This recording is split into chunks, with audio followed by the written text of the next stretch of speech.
3월 4일 매일 묵상 시간입니다. 이 시간에는 우리가 요게벳의 찬양을 들으시면서 우리가 하루를 시작했으면 좋겠습니다. 모세의 어머니 요게벳이 아들을 보내고 난 그 심정을 노래한 곡입니다.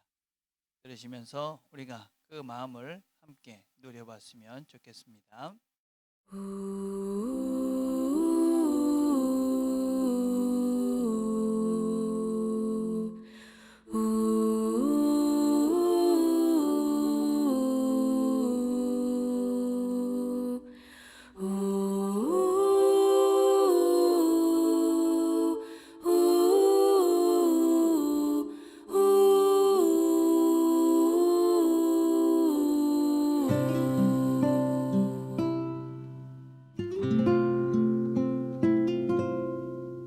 작은 갈대 상자 물이 새지 않도록 역청과 나무진을 칠하네.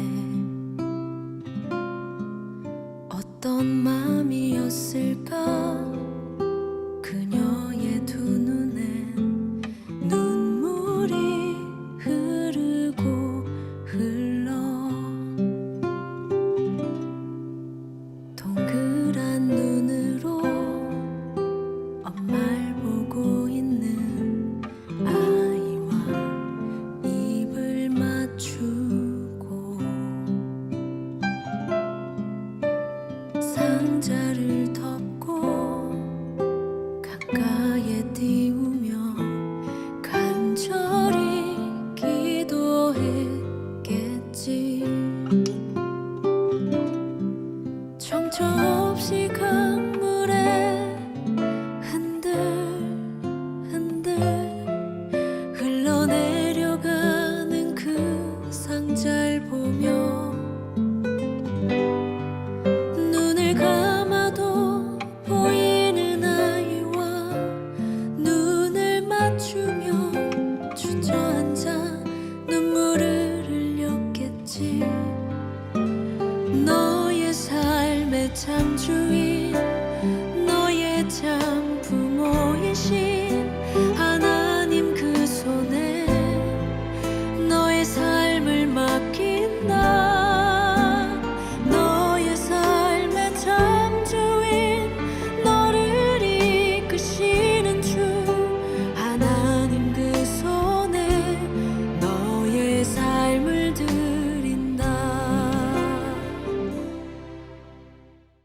하나님 말씀을 같이 읽겠습니다. 하나님 말씀은 마가복음 14장 1절과 2절 우리 두 절만 읽도록 하겠습니다.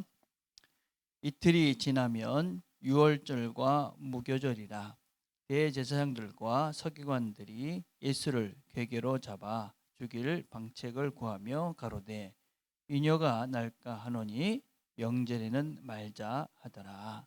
아멘.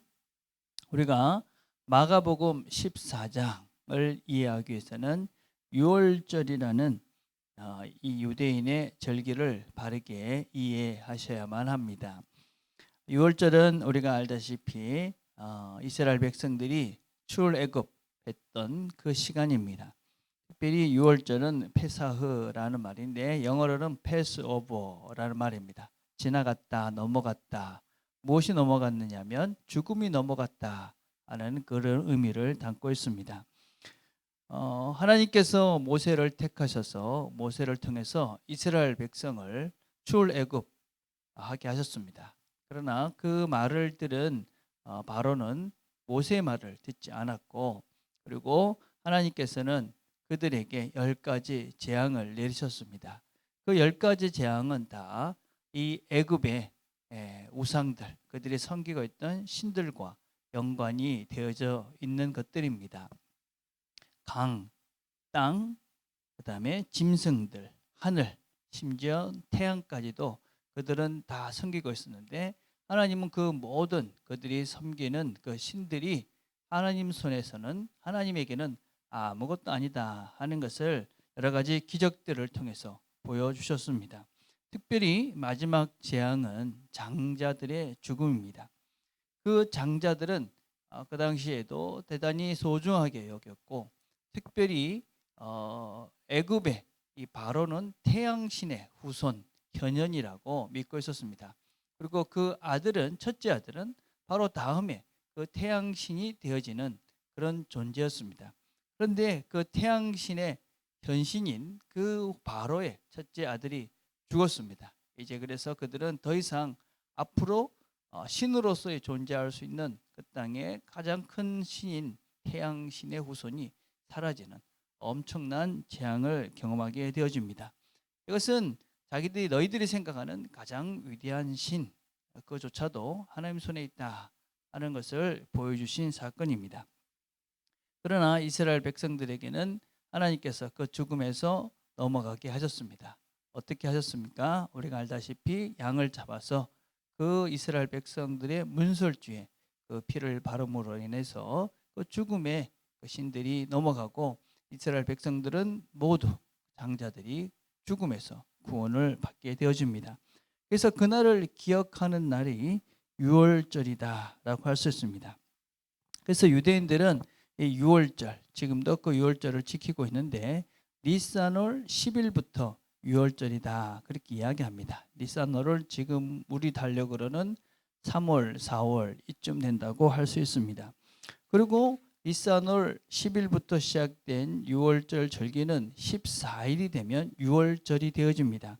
그리고 그 유월절 저녁에는 모든 가족들이 함께 모여서 어린 양을 잡아 같이 만찬을 나눕니다. 그럴 때 그 가족들이 모여서 어린아이가 자녀들이 묻습니다. 왜 이 날이 우리에게 특별한 날입니까? 그럼 부모가 그 날에 대해서 설명을 하면서 이 이스라엘 유대인들의 출애굽 이스라엘을 이끌어 가시는 분이 하나님이시다라는 것을 자녀들에게 가르치는 날이 바로 유월절입니다. 그런데 이 유월절 만찬을 하고 난 첫 번째 안식일 다음 날이 초실절입니다. 그래서 이 초실절 그리고 이 초실절부터 시작되면 그 다음부터는 무교절이다라고 해서 일주일 동안 누룩이 없는 떡을 먹으면서 이 사람들은 이스라엘 백성들을 하나님께서 출애굽시켰던 그것들을 기억하면서 하나님의 고난에 또 하나님께서 그들에게 주셨던 시간들을 돌아보는 시간들을 갖게 되어집니다. 그러고 난 다음에 49일이 지나고 나면 칠칠절 또는 오순절이 맞이하게 되어집니다. 자, 그래서 우리가 정리를 하면 이렇습니다. 보시면 유월절이 있습니다.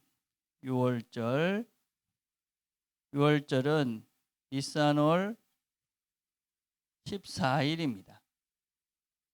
그리고 안식 후 첫날이 되면 초실절이 됩니다. 초실절. 그리고 이때부터 7일 동안을 무교절이다 이렇게 부릅니다. 그리고 49일이 지나고 나면 우리가 칠칠절 혹은 오순절이다 이렇게 부릅니다. 자, 이 절기가 지금 우리 기독교에서는 어떻게 그대로 적용이 되고 있느냐 하면 바로 이 유월절이 우리 주님께서 죽으신 성금요일입니다. 그리고 초실절, 이 초실절이 안식 후 첫날, 곧 주님께서 부활하신 부활의 첫날입니다. 그래서 우리가 주님께서 이 초실절은 무엇을 하는 날이냐면 첫 열매를 드리는 날입니다.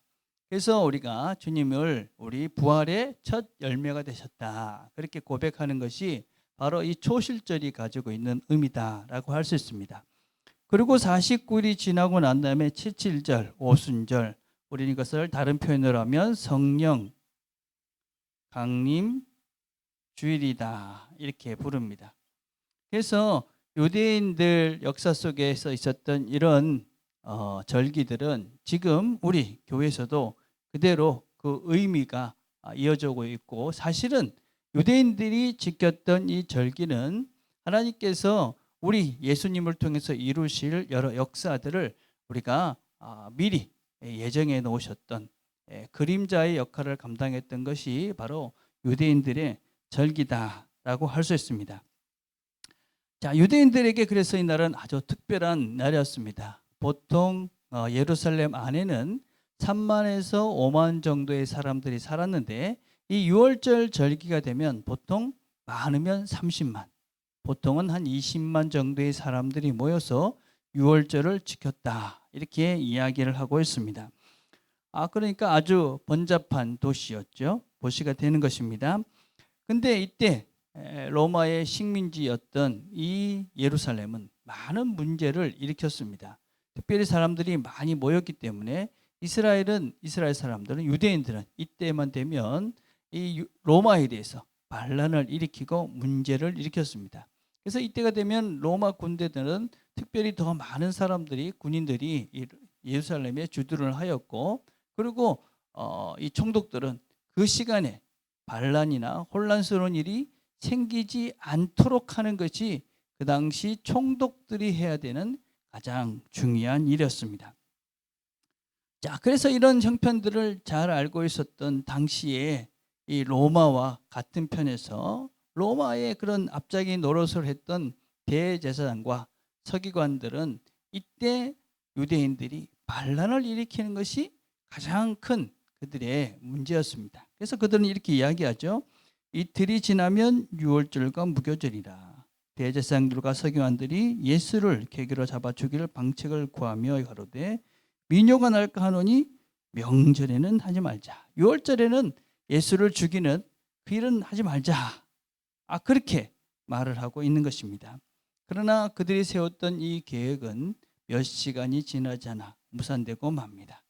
자신들이 그날에는 죽이지 말자. 그렇게 그들은 계획을 세우지만 예수님은 6월절의 어린 양으로 우리를 위한 부활의 첫 열매가 되시기 위해서 그날 6월절 날에 우리 대신 죽으셔야만 했습니다. 그리고 그분은 그 오신 목적대로 6월절에 우리의 죄를 대신하시고 우리의 죽음을 지나가게 하시려고 대신 피를 흘려 주셨습니다. 사람들은 자기의 생각과 자기의 계획을 가지고 삶을 살아가고 그대로 될 것이라고 그렇게 예단하면서 그렇게 자신의 삶을 자기 마음대로 살아가려 합니다. 그러나 우리는 세상의 역사가, 세상의 모든 흐름들이 하나님 손에 있다 하는 것을 확신합니다. 자신의 아들을 우리를 위해서 주신 그분께서 세상을 이끌어 가십니다. 그분은 또 우리의 아버지가 되시고 또 우리의 삶도 이끌어 가시는 것이지요. 아무리 세상의 권력과 수단으로 하나님의 뜻을 거스려 해도 그것은 될 수가 없는 하나님의 계획과 하나님의 그런 길들을 방해할 수는 없는 것입니다. 하나님께서 우리를 가장 사랑하십니다. 그리고 하나님께서는 항상 우리에게 가장 좋은 곳으로 인도해 가십니다. 그 하나님을 믿는 믿음으로 오늘도 우리가 우리를 위해서 죽으셨고 또 부활하신 그 주님을 믿는 믿음으로 오늘도 우리를 가장 좋은 길로 인도하실 그분을 믿는 믿음으로 오늘도 그분의 사랑을 기억하고 하나님 안에서 평안을 누려가는 저와 여러분 되기를 간절히 바라겠습니다. 기도하겠습니다. 하나님 아버지 감사합니다. 저희들이 또 말씀을 같이 나눴습니다. 우리를 위해서 죽으신 6월절에 어린 양으로 오신 그 주님이 우리 위해서 죽으셨고 또 우리의 죄를 다 사해 주셨습니다. 주님의 사랑을 우리가 명심하고 그분이 세상을 이끌고 가시며 또한 나도 이끌고 가신다 하는 것을 우리가 늘 기억하고 어떤 형편 속에서도 하나님이 주시는 사랑과 평안을 누리며 살아가는 우리가 다 되도록 함께하여 주옵소서. 예수님의 이름으로 기도드립니다. 아멘. 오늘 우리가 함께 기도할 것은 역사의 주관자 되시는 하나님과 동행하는 그런 하루가 되게 해주십시오. 그렇게 기도합시다. 코로나 사태가 속히 진정되도록 특별히 사람들이 이런 형편 속에서 마음이 격해지지 않도록 우리가 기도했으면 좋겠습니다. 우리 부산 남교회 성도님들이 이 시간 서로 돌아보면서 서로를 위해서 기도하는 그런 시간이 될 수 있도록 우리가 함께 기도했으면 좋겠습니다. 기도하겠습니다.